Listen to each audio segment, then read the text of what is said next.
Salve, homens do Brasil e do mundo, movimento Seja Homem. Hoje, a saga do mestre, o segundo Dan. Ok, pessoal, veja só, a saga do mestre, o intuito dela é, primeiro, colocar minhas histórias, tá? Histórias reais, certo? Óbvio, existe uma narrativa, existe uma criação, né, para ela ficar um pouco mais empolgante, as histórias, engraçadas também, porque a gente tem que levar a vida também um pouco, né? A vida tem que ter um pouco de graça, porque senão ela fica monótona, e vocês sabem que o nosso cotidiano é muito sacrificante. Quer dizer, eu não sei o de vocês, o meu é bastante. E minhas conquistas sempre foram com muita dificuldade, certo? Por isso que eu as tenho como assim, um ponto muito firme na minha vida e que me norteia, certo? Então vejam só. E também essas sagas são homenagens, né, a essas pessoas que contribuíram de forma diretamente ou indiretamente para eu poder chegar nos meus objetivos, né? Concernente ao esporte, a qual eu tenho o maior respeito, a arte marcial, a qual eu tenho o maior respeito. Tenho respeito com todas as artes marciais, mas o taekwondo para mim é algo que explode no meu coração de uma forma, né, que é inimaginável, tá bom? Não tem palavras para isso. E assim, é muito complicado eu falar para vocês uma coisa tão, é um amor tão grande que eu tenho pelo taekwondo, tá bom? Então, inúmeras pessoas fizeram parte dessas conquistas, não só no taekwondo, mas em outras áreas também, tá? A qual eu pertenço. Lembrando sempre, pessoal, vamos dar um like, compartilhar nossos vídeos, tá bom? E disseminar o nosso movimento Seja Homem, que é um movimento que o intuito dele é ajudar o homem, porque é um movimento altruísta. Mas a saga do mestre, é uma particularidade do nosso canal para divertir um pouco vocês, tá bom? E colocar a prova, né? Enquanto no caso eu estou vivo hoje, graças a Deus, não é uma forma de até um relato e para um futuro documentário, né? As pessoas que fizeram taekwondo em Pernambuco poderem dar a sua contribuição, e eu estou dando a minha, ok? Essa saga do mestre eu estou homenageando também Dona Penha e seu galego, tá certo? São aqui do bairro e que me ajudaram nesse segundo Dan. Outra coisa também, tem na saga do mestre o Bobó de Siri, eu esqueci o nome do rapaz, o nome do rapaz é Ari, tá? Então, Ari, valeu, é o irmão de Ângela, o nome dele é outro nome, mas a gente chama ele de Ari, para não passar batido, ok? Então vamos lá, o segundo Dan. A particularidade do segundo Dan é o seguinte: vocês lembram que no primeiro Dan, o mestre Yong Mi Kim, ele vinha do Rio de Janeiro, lá da Praça da Pátria, certo? Para poder examinar nós pernambucanos e os estados aqui próximos, tá? O Paraíba, Ceará, aquela coisa. Por quê? Na época era um pouco complicado, nós não tínhamos aqui quinto Dan, mas para poder examinar segundo e terceiro Dan. E também não tinha autorização, ninguém tinha autorização aqui, certo? Porque ainda nós não tínhamos, a Liga Nacional, né? Porque aqui a gente denomina de FEPET. O que eu mais acho engraçado, isso é uma crítica, tá? Coloque nos comentários aí. É que o pessoal, todo mundo agora é CBTKD. E as federações não existem, não é? Porque se eu moro em Pernambuco, eu faço parte de da FEPET no caso, mas eu já fiz parte da outra federação também, que é a Federação Pernambucana de Taekwondo, FEPTKD, alguma coisa nesse sentido. Mas eles se denominam CBTKD. Que eu saiba, nós temos a Federação Pernambucana de Taekwondo e a Confederação. A Confederação é a junção das federações. Mas o pessoal, né, é aquele pensamento socialista, né? Não é que eu já falo nos meus vídeos. É nós contra eles. Tá bom? É uma crítica, né? Então eu faço parte hoje, né, da Liga Nacional. Mas em Pernambuco é Federação Pernambucana de Taekwondo Interestilos, FEPET. Tá bom? Para não misturar as bolas. Ok? Mas vamos lá. No segundo Dan, na minha época, o nosso quartel-general recebeu autorização para examinar segundo Dans. E aí, estávamos em casa, né? Ó que bom. Nós não precisávamos mais, na época, de vir um mestre Yong Mikim para poder examinar, porque o próprio, que era presidente da Confederação Brasileira de Taekwondo, autorizou o nosso quartel-general a fazer os exames. Então poderia vir pessoas de fora, de outros estados, fazer exame com um mestre aqui, certo? Que era um mais graduado na época, né? Que eu saiba até hoje é o mais graduado, certo? Um dia que eu puder conversar com ele, né, que eu tiver a fim de conversar com ele, e aí eu conversando a gente vê se há uma autorização de eu falar o nome aqui dele ou não, mas eu tenho um máximo de respeito, tá certo? Nessa questão do Taekwondo, como mestre, tenho um respeito firme e forte a essa pessoa. Okay? Então não vou citar o nome dele aqui, vou chamá-lo de quartel-general. Então, eu penso que fui o primeiro segundo Dan. Por quê? Na época tinha o nosso grão-mestre, né, que hoje é grão-mestre, Marcos José, que ele fez exame com o mestre Yong Mikim. Mas quem fez exame para segundo Dan com o quartel-general fui eu. Então eu fui o primeiro segundo Dan. Okay? Que nós tínhamos uma associação chamada Associação Intermunicipal de Taekwondo. Vou contar a história, tá? O porquê do surgimento da AIT, Associação Intermunicipal de Taekwondo. Por que ela surgiu? Hein? Esperem. E aí o que acontece? Só que, galerinha, dinheiro tem que ter, né? E na época, 3 salários e meio. Eu já tinha alguns alunos, mesmo assim, né? A dificuldade para aqui, para o nosso estado, até hoje, esse valor é um pouco complicado você tirar do bolso. Quem tem muito aluno, show de bola, né? Já ajuda.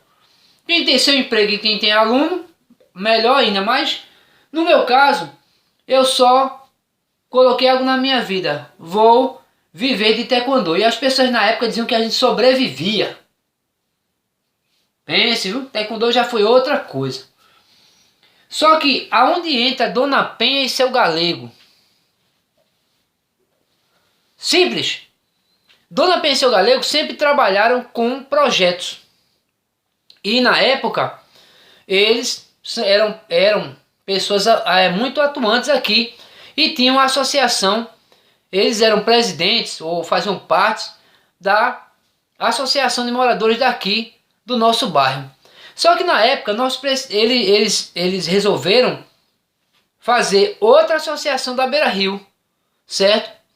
E aí o que acontece? Pediram um apoio.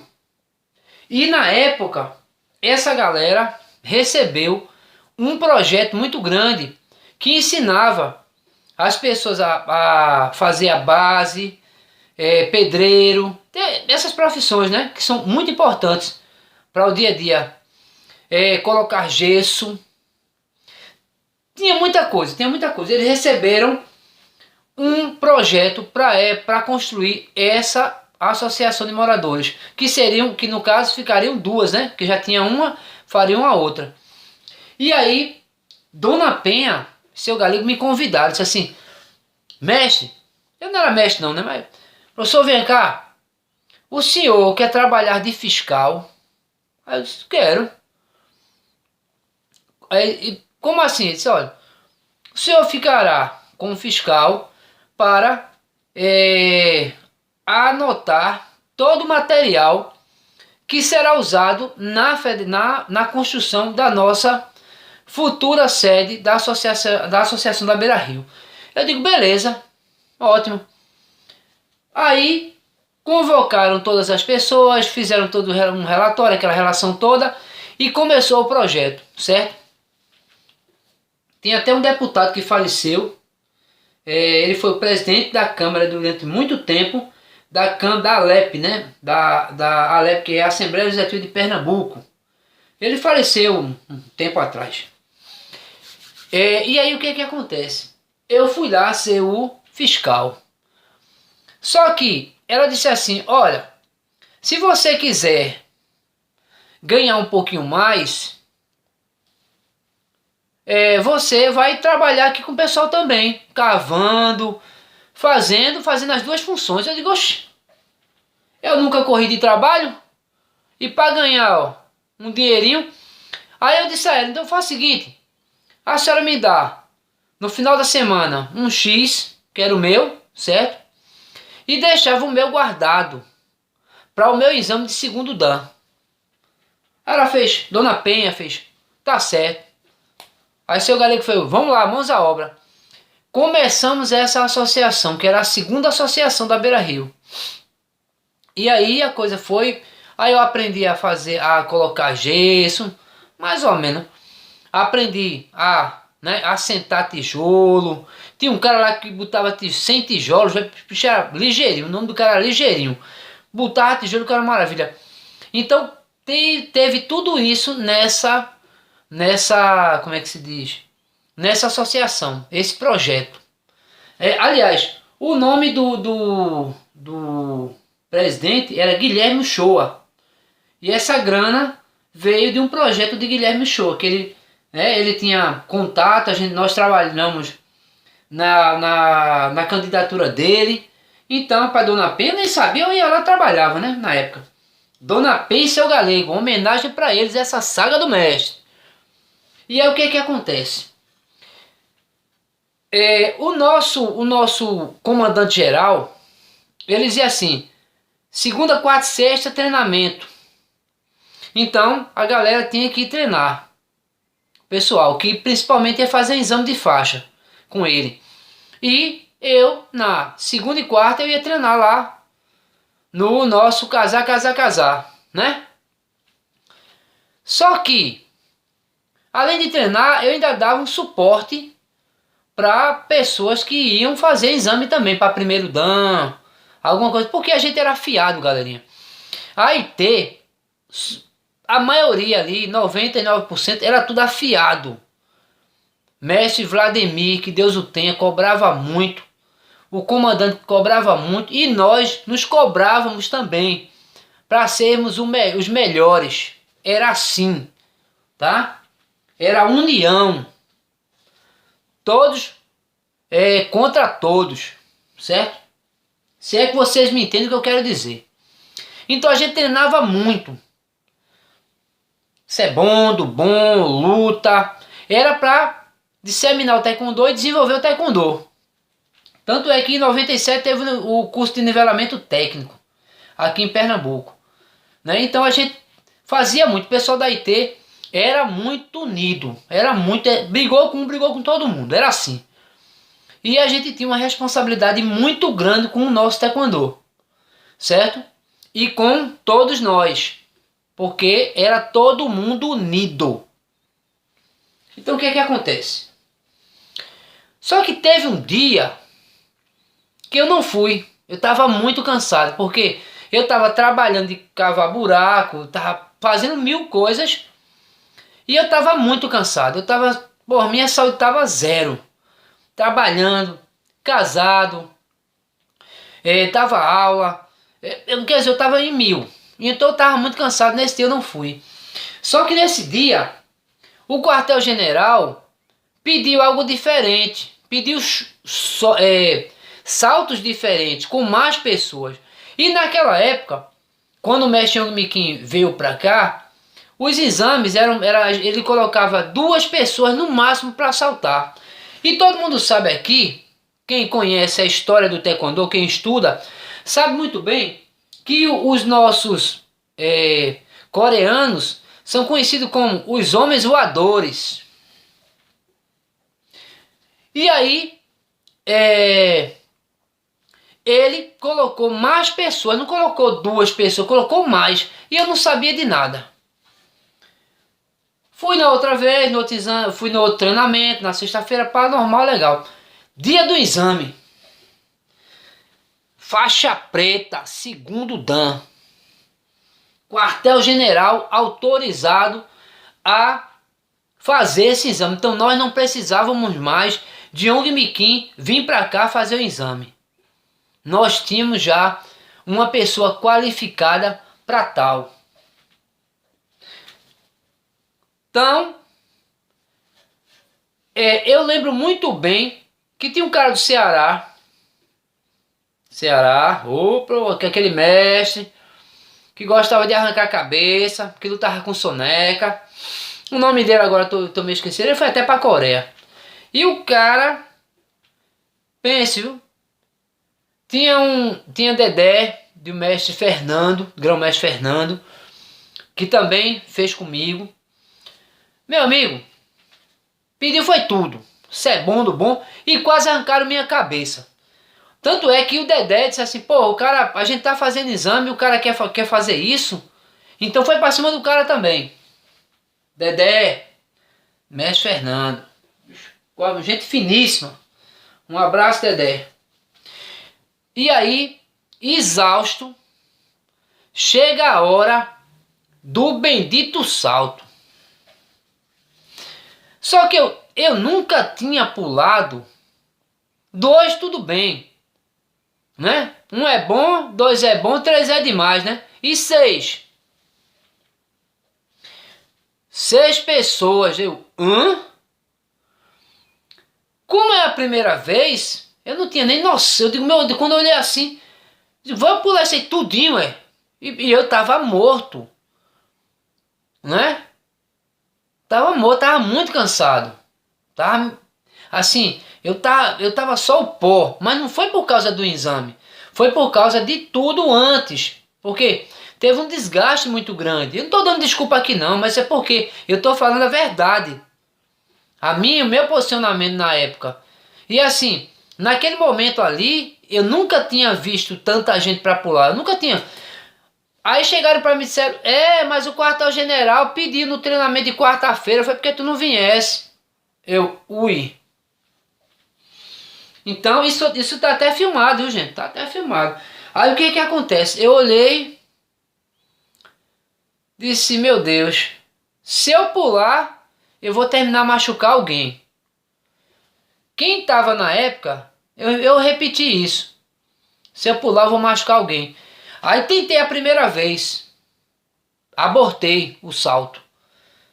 Tava com medo mesmo. Pô, gente, era o momento.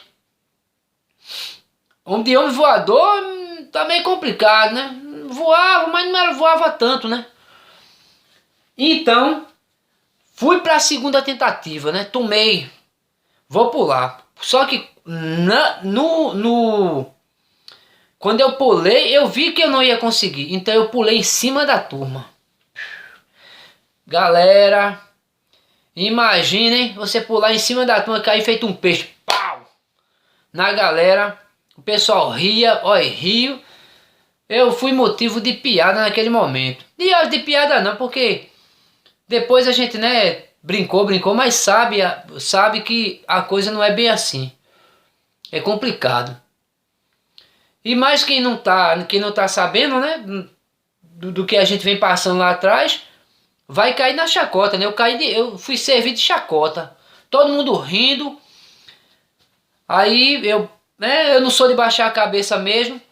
Só que nesse momento entra o verdadeiro mestre.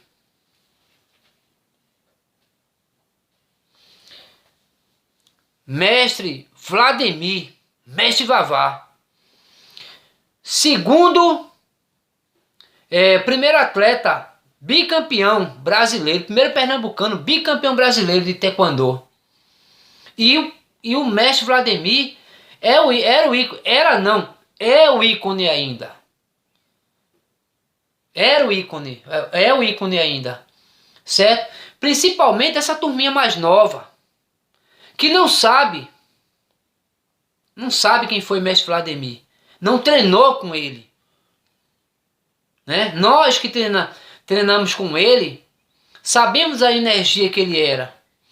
Ele chegou para mim e disse assim, ele estava rindo um pouquinho, lógico, chegou para mim, disse, olha, o nosso quartel-general, ele não pede nada pra gente que a gente não possa fazer em dobro.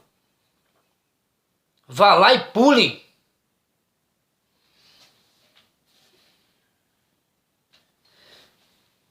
É como se fosse hoje ele falando pra mim. Vá lá, Iraquitã, e pule. Todo mundo rindo. Eu lembro muito bem disso.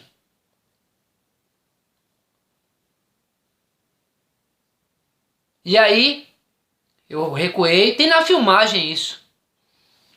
Mas, como tem que ser, determinado, né? Ressurge das cinzas. Fui lá e pulei. O salto foi tão bem que quando eu passava, eu era o Tuyop Chagui. Eu olhava para baixo assim, eu via a turma assim, pá, quebrei a tábua. Não sei se foi tábua, foi telha. Na época era uma dessa, eu nem lembro. Eu sei que eu lembro do salto. E eu lembro muito bem da entrada do mestre Vladimir chegar em mim e falar tudo isso que eu falei, tô falando para vocês aqui. Certo? E aí a galera aplaudiram, certo? Mas assim, muito complicado. Mas nem por isso eu nunca comi nada de ninguém, certo? Eu fui lá e fiz o que tinha de ser feito. No primeiro momento não deu, eu tive que abortar. Quem não já abortou uma missão, né? No segundo, felizmente, né? Se eu tivesse pulado, poderia ter machucado alguém ali. Ou eu mesmo me machucar. Mas na terceira, não. Na terceira, todos nós precisamos de um incentivo. E não você chegar, tá com gracinha, com palhaçada, tá menosprezando as pessoas, rindo das pessoas. Nós temos sim que trazer o guerreiro, determinar aquele guerreiro que está internalizado em todos nós, principalmente nós homens. E aí o mestre Vladimir fez isso naquele momento. O mestre Vladimir é um eterno guerreiro, um símbolo do taekwondo em Pernambuco, e que ninguém apaga, independentemente de como ele era. Mas esse respeito, todos nós que convivemos com ele, nós temos.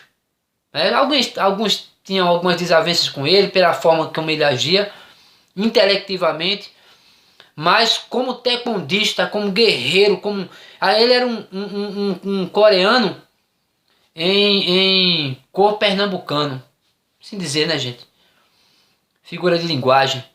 Então, mais uma vez, muito obrigado a esses personagens, essas pessoas que fizeram o taekwondo pernambucano, direta ou indiretamente, tá? Então essa saga vai para o mestre Vladimir, mestre Vavá, para a dona Penha e seu galego, ok? E fecha aqui o segundo dan. Quem viu, viu. Quem não viu, paciência. Mas ó, tá tudo aqui. Kyunie!